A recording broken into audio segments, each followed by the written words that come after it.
গেল রমজানে দ্রব্যমূল্য নিয়ন্ত্রণ এবং ঈদুল ফিতরে মানুষের ঈদ যাত্রা নির্বিঘ্ন করা সহ বেশ কিছু কারণে অন্তর্বর্তী সরকারের ওপর সাধারণ মানুষের প্রত্যাশা বেড়েছে। আর তাই অন্তর্বর্তী সরকারের অধীন বাজেট নিয়ে মানুষের ছিল বাড়তি কৌতূহল।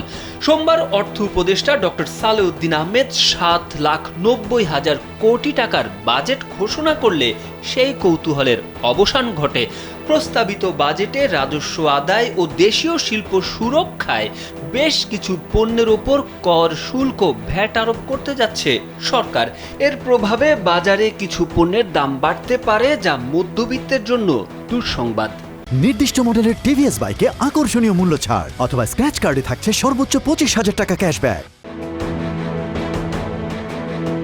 মধ্যবিত্তের ব্যবহারের গামছা, লুঙ্গি সহ পোশাকের দাম বাড়তে যাচ্ছে।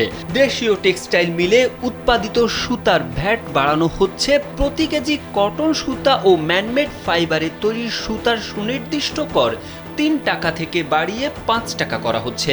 এতে দেশীয় সুতায় তৈরি গামছা, লুঙ্গি সহ পোশাকের দাম বাড়তে পারে। বাজেটে সব ধরনের কসমেটিক্স পণ্যে গুনতে হবে বাড়তি খরচ। এতে মধ্যবিত্ত পরিবারের কর্তাদের পকেট কাটবে আগের চেয়ে বেশি। নারীদের সৌন্দর্য বর্ধনে ব্যবহৃত lipstick, lip liner, eyeliner, face wash, মেকআপের সরঞ্জাম আমদানির ন্যূনতম মূল্য বিভিন্ন হারে বাড়ানোর প্রস্তাব করা হয়েছে।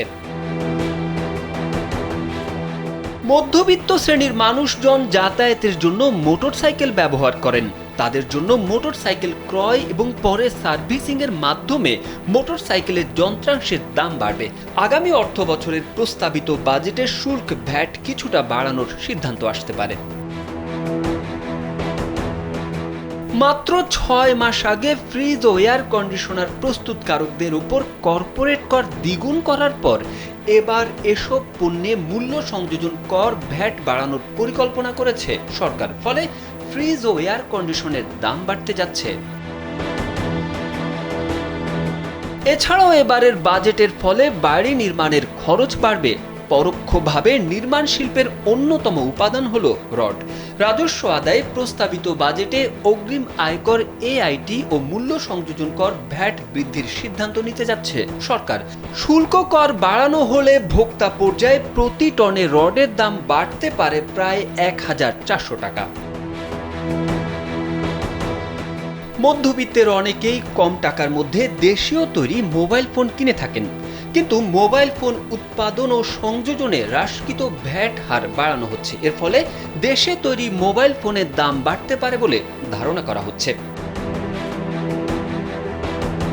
ওয়ান টাইম প্লাস্টিক পণ্যে ভ্যাট দ্বিগুণ করার প্রস্তাব করা হয়েছে বাজেটে। ফলে এসব পণ্যের দাম বাড়বে।